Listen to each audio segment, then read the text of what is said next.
ஆத்ம வித்யா யோகாவின் ஆன்மீக நறுமணம் ஆக்கம் பெறும் நம் மனம். வலையில் சிக்கும் மீன்கள், வாழ்க்கையில் சிக்கும் மனிதர்கள்.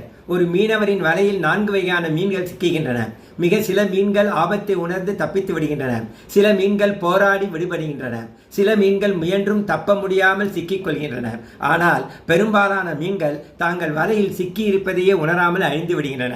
மனித வாழ்க்கையும் இதுபோல்தான் என்று ஞானிகள் அனைவரும் கூறுகிறார்கள். பெரும்பாலானவர்கள் பணம், பதவி, புகழ், ஆசை, கவலை, போட்டி ஆகியவற்றிலேயே மூழ்கி வாழ்கிறார்கள். அறியாமை, பற்றுதல், பயம், மன அழுத்தம் என்ற வலையில் சிக்கி இருப்பதை உணர்வதில்லை என்று ஞானிகள் கூறுகிறார்கள். இவர்களை போகிகள் என்று அழைக்கிறார்கள். வாழ்க்கையின் உண்மையை உணர்ந்து தியானம், இறை நினைவு, நல்ல நூல்கள், சத்சங்கம் போன்ற ஆன்மீக பயிற்சிகளை தொடங்குபவர்கள், பயிற்சி செய்பவர்கள் யோகிகள் என்று அழைக்கிறார்கள். அவர்கள் வாழ்க்கையின் திசையை மாற்றத் தொடங்குகிறார்கள்.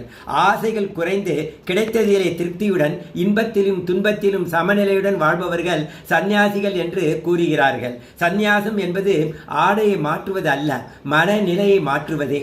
அறியாமை என்ற வலையிலிருந்து முழுமையாக விடுபட்டு உலகில் வாழ்ந்தாலும் உலகத்தால் கட்டுப்படாமல் இருப்பவர்கள் ஞானிகள் என்று கூறுகிறார்கள். தாமரை இலை மீது தண்ணீர் ஒட்டாதது போல அவர்கள் உலகில் இருந்தாலும் உலகால் பாதிக்கப்பட மாட்டார்கள். நாம் குடும்ப வாழ்க்கையை விட்டு ஓட வேண்டியதில்லை. ஆன்மீக ஞானத்தை அடிப்படையாக கொண்டு குடும்ப வாழ்க்கையை நடத்த வேண்டும் என்று கூறுகிறார்கள். அப்போதுதான் மன அழுத்தம் குறையும். அன்பு, அமைதி, பொறுமை, ஒற்றுமை, சரியான முடிவெடுக்கும் திறன் குடும்பத்தில் மலரும். இப்போது நம்மையே கேட்டுக்கொள்வோம். நான் இன்னும் வலையில் சிக்கிய மீனா அல்லது விடுதலையை நோக்கி நீந்திக் கொண்டிருக்கும் மீனா?